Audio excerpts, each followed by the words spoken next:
Bonjour à tous, je suis Agathe Tréberne, déléguée employeur à la CPM du Finistère. Je suis ravie de vous accueillir pour ce webinaire consacré aux attestations de salaire rectificatives. Cette rencontre est proposée par les 4 CPAM de Bretagne. Il s'agit de vous informer sur les modalités de réalisation d'une attestation rectificative ou d'un signalement DSN annule et remplace dans le cadre de la gestion des arrêts de travail de vos salariés. Laissons encore quelques instants aux participants pour se connecter. Avant de commencer, quelques consignes importantes pour une meilleure qualité de son. Pensez à couper votre micro et votre vidéo en bas de votre écran. Branchez votre casque ou vos haut-parleurs. Le bouton questions-réponses, matérialisé par les lettres Q et R, vous permettra de nous poser vos questions. Et pour le confort de tous, nous vous demandons de ne pas utiliser le son pour poser vos questions. En l'absence de réponse en séance, un complément vous sera adressé par mail sous forme de foire aux questions, avec le replay ainsi que le support de présentation. Cette séance va durer environ 30 minutes et un temps d'échange vous sera proposé à l'issue de la présentation. Nous allons voir ensemble comment et pourquoi émettre une attestation de salaire rectificative, que ce soit en saisie sur Net Entreprise ou via une DSN annule et remplace. Pour évoquer cela, je suis accompagnée aujourd'hui par Béatrice Millet, référente législation à la CPM du Finistère. Bonjour Béatrice.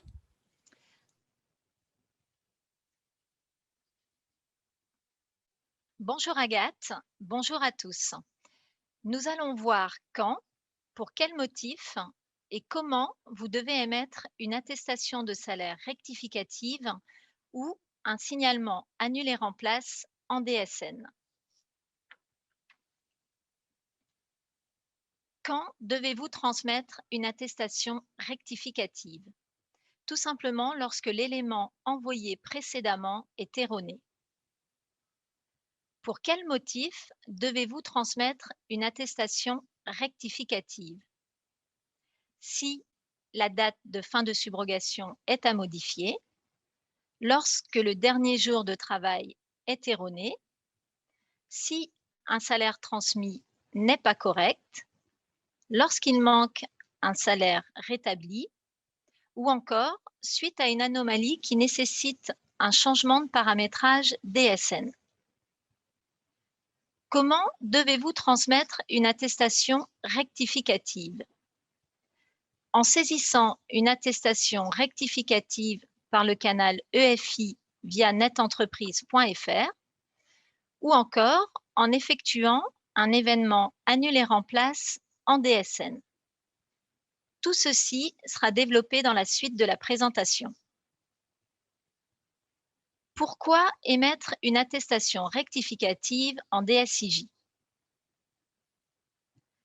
L'attestation rectificative en flux EFI doit être envoyée pour répondre à une demande de la CPAM qui a besoin d'informations complémentaires ou pour adresser les éléments portés absents ou erronés lors de votre envoi initial.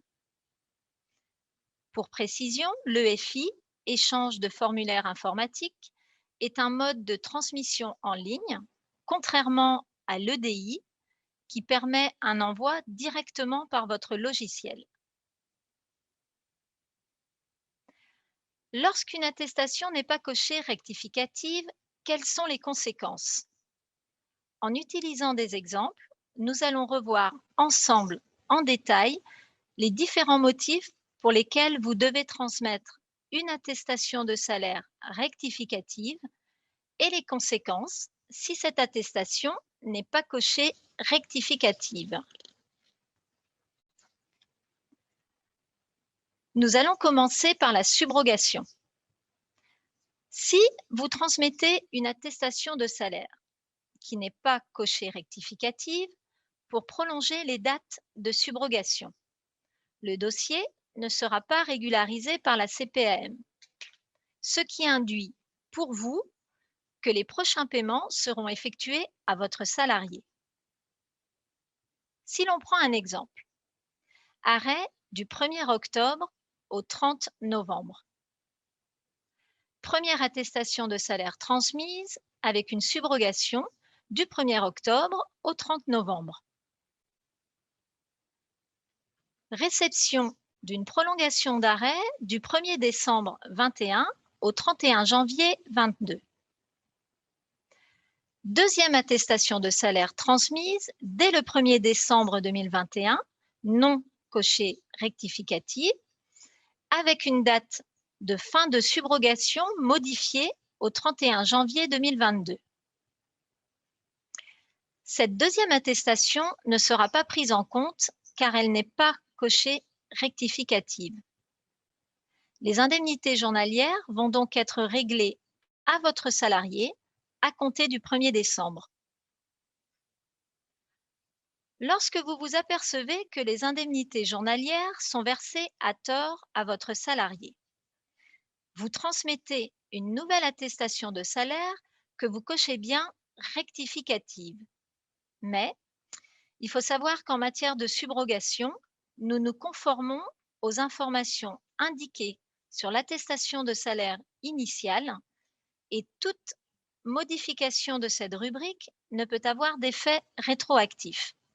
Concrètement, cela veut dire qu'il n'y aura pas de régularisation du dossier par la CPAM et vous aurez l'obligation, en tant qu'employeur, de prendre contact avec votre salarié pour régulariser le dossier. Si l'on reprend notre exemple, vous vous apercevez que les indemnités journalières ont été réglées à tort à votre salarié du 1er au 14 décembre.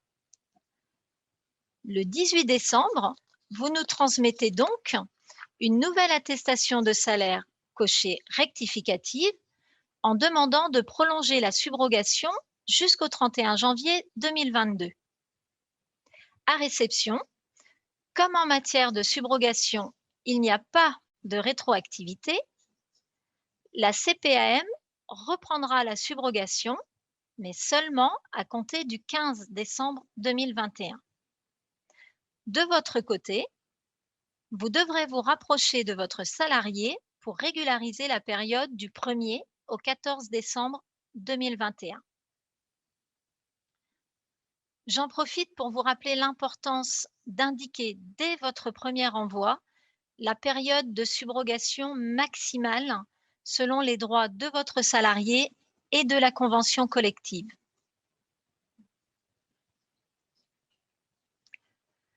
Autre motif pour lequel vous devez transmettre une attestation de salaire rectificative le dernier jour de travail, qu'on appellera le DJT. Si vous transmettez une attestation de salaire qui n'est pas cochée rectificative pour modifier le DJT, le dossier ne sera pas régularisé par la CPAM. Cela peut avoir un impact sur la date de début d'indemnisation, mais également sur le calcul de l'indemnité journalière, car le DJT détermine la période de référence. Si nous prenons un exemple, arrêt de travail du 30 novembre au 15 décembre 2021. La première attestation de salaire transmise indique un dernier jour travaillé au 29 novembre.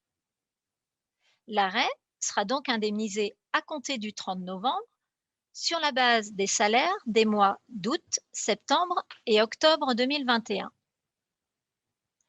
Si votre salarié perçoit un salaire de 1 500 € sur chacun des mois de la période de référence, le montant de l'indemnité journalière sera de 24,66 €. La deuxième attestation de salaire transmise non cochée rectificative indique un dernier jour travaillé au 30 novembre avec les salaires des mois de septembre, octobre et novembre 2021. Le salaire de novembre étant de 2 500 €, le montant de l'indemnité journalière sera de 30,14 €. Cela a donc un impact sur la date de début d'indemnisation, à compter du 1er décembre au lieu du 30 novembre, mais également sur le calcul de l'indemnité journalière, 30,14 € au lieu de 24,66 €. Si cette attestation n'est pas cochée rectificative, elle ne sera pas prise en compte par la CPAM et le dossier ne sera pas régularisé. Pour rappel, dans le cas général, le DJT est la veille de l'arrêt ou le premier jour d'arrêt si votre salarié a débuté sa journée de travail, toute journée commencée étant due par l'employeur.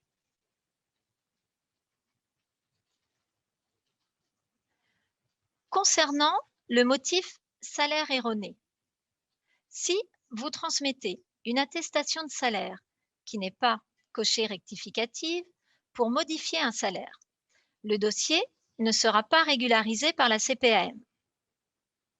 Le montant de l'indemnité journalière servie n'est donc pas le bon. Sur l'exemple, la deuxième attestation de salaire transmise indique un salaire différent pour le mois de novembre 2021. On peut constater que la non-régularisation peut engendrer soit une absence de rappel, soit une absence de notification d'indu. Je vous laisse prendre connaissance de la diapositive à l'écran.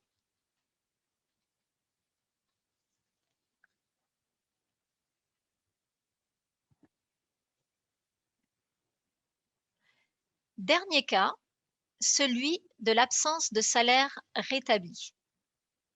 Si vous transmettez une attestation de salaire qui n'est pas cochée rectificative, car vous avez omis de rétablir un salaire, le dossier ne sera pas régularisé par la CPAM. Le montant de l'indemnité journalière est donc inférieur à ce qu'il devrait être.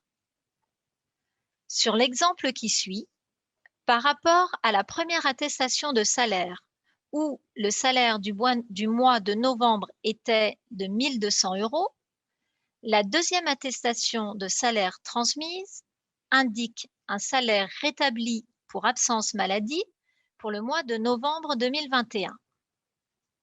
On peut constater que la non-régularisation engendre une absence de rappel.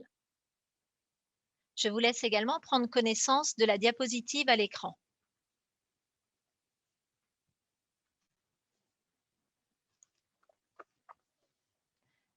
Je profite également pour vous rappeler qu'il convient de rétablir le salaire lorsque l'absence est justifiée.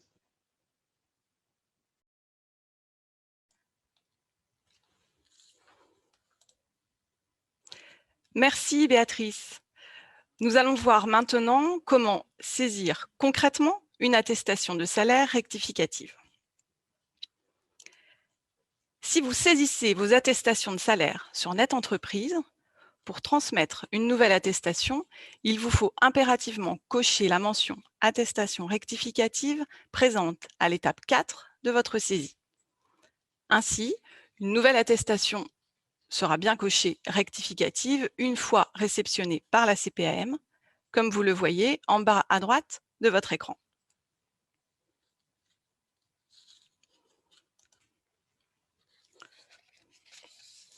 Ici, une copie écran de Net Entreprise. Pour générer une attestation rectificative, cochez la case dédiée à l'étape 4 de votre saisie.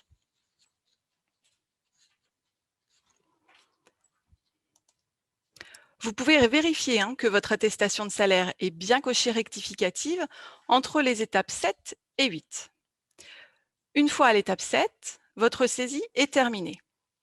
Vous passez à l'étape suivante et là, le CERFA de votre attestation se matérialise à l'écran en format PDF. Mais parfois, le PDF n'est pas généré. C'est lié à votre navigateur qui a bloqué ce qu'il considérait comme une fenêtre publicitaire, un pop-up. Dans notre exemple, nous sommes sur Firefox. Un message d'alerte de couleur jaune apparaît en haut de votre écran. Vous devez cliquer sur Options, puis vous cliquez sur Autoriser les pop-up pour dsj.netentreprise.fr. Le CERFA apparaît alors à l'écran. Cette opération n'est à faire qu'une seule fois sur votre ordinateur. Le PDF apparaîtra bien lors de vos prochaines saisies.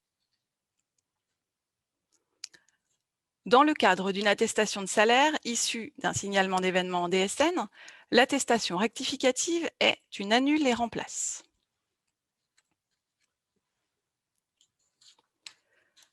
Dans ce cadre, deux cas de figure. Vous devez rectifier un élément ponctuel, comme le DJT ou la subrogation, ou alors l'information à modifier est plus structurelle, comme les salaires par exemple, et nécessite de corriger avant toute chose la DSN mensuelle. Si la situation concerne la modification d'un élément ponctuel. Si l'erreur concerne le DJT, un signalement d'événement annulé-remplace doit être effectué. Dans l'exemple, l'arrêt de travail débute au 20 février, mais la période saisie est du 28 février au 3 mars, ce qui génère, dans le signalement d'événement, un DJT au 27 février. Une fois l'erreur détectée, un signalement d'événement annulé-remplace doit être effectué, en indiquant le bon DJT, en l'occurrence le 19 février, et la bonne période de subrogation. Ce signalement annulé-remplace permet de réceptionner en CPAM une attestation de salaire cochée rectificative. Mais il se peut que l'information doive d'abord être modifiée dans la DSN mensuelle, si le changement concerne les salaires, par exemple. Ici, dans l'exemple, les salaires sont erronés. Alors attention, les salaires ne sont pas une information à saisir dans le signalement d'événement, mais ils sont automatiquement transmis via la DSN mensuelle.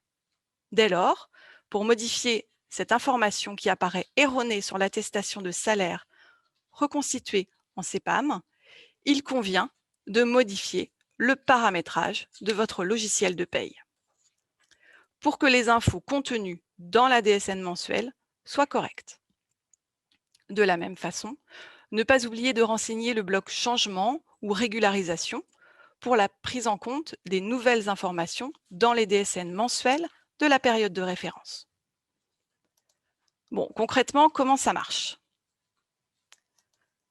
Dans votre logiciel de paye, rendez-vous dans l'onglet DSN. Dans les options de la DSN, vous devez choisir comme code type de la déclaration Annuler remplace et non le fichier réel. Par contre, vous la validez de la même façon que le fichier réel. Nous allons désormais aborder le tableau de bord, un outil incontournable pour votre suivi.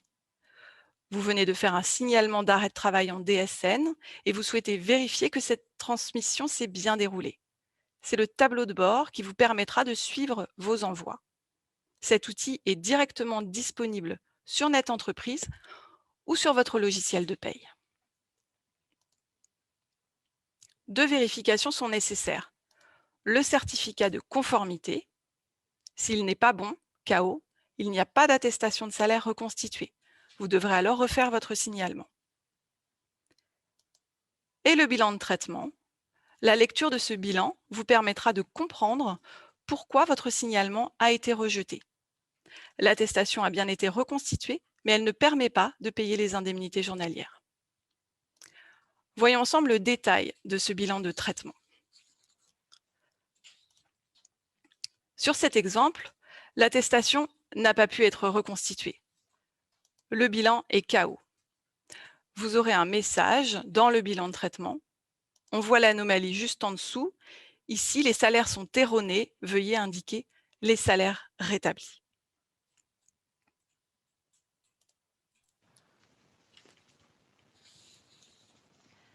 Pour résumer, la transmission des attestations de salaire dites rectificatives ou annulées remplace en fonction du canal d'envoi impacte le délai de traitement des indemnités journalières. La période de subrogation doit impérativement être indiquée selon les droits de votre salarié et de la convention collective. Ne limitez jamais cette période en fonction de la prescription d'arrêt de travail. La rectificative ou annule et remplace doit être utilisée dans les cas précités. Elle ne doit pas être transmise au titre d'une réclamation. Nous arrivons au terme de cette présentation et nous allons nous accorder un temps pour répondre à certaines de vos questions. Nos modératrices présentes sur le chat ont déjà répondu à quelques interrogations. J'en profite pour vous rappeler qu'une foire aux questions vous sera adressée avec le replay et le support de présentation.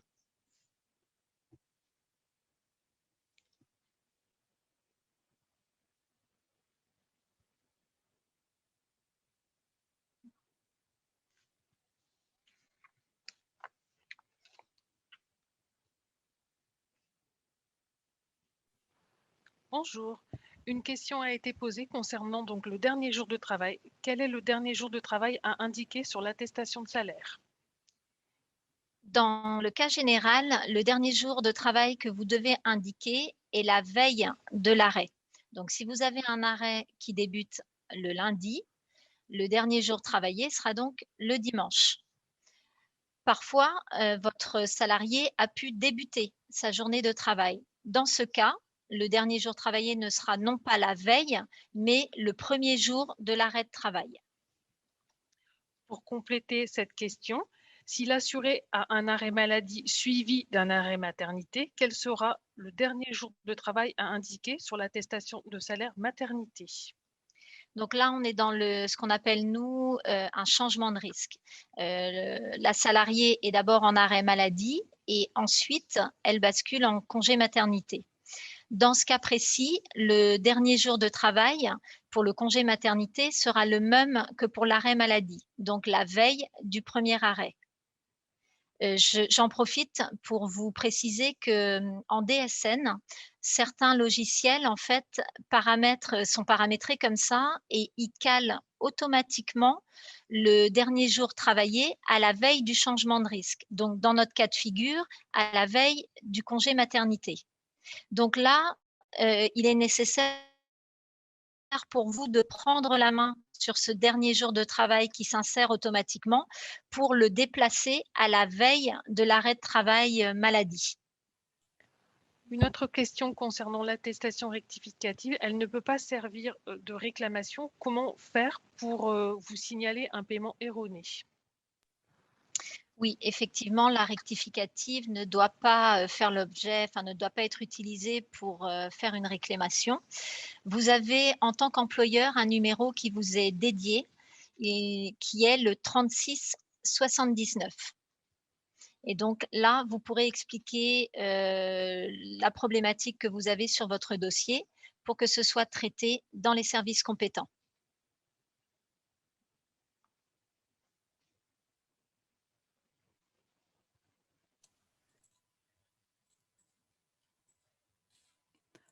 Bon, malheureusement, je vois que nous n'avons plus le temps pour d'autres questions. Pour conclure, je vous rappelle le numéro de la plateforme de service dédiée aux employeurs, le 36 79, qui est joignable du lundi au vendredi de 8h30 à 17h30, ainsi que la hotline DSN. Et sur cette vue, vous pouvez retrouver les adresses mail de vos contacts chargés de la relation entreprise en Bretagne. Je vous laisse quelques instants pour les noter, si vous le souhaitez.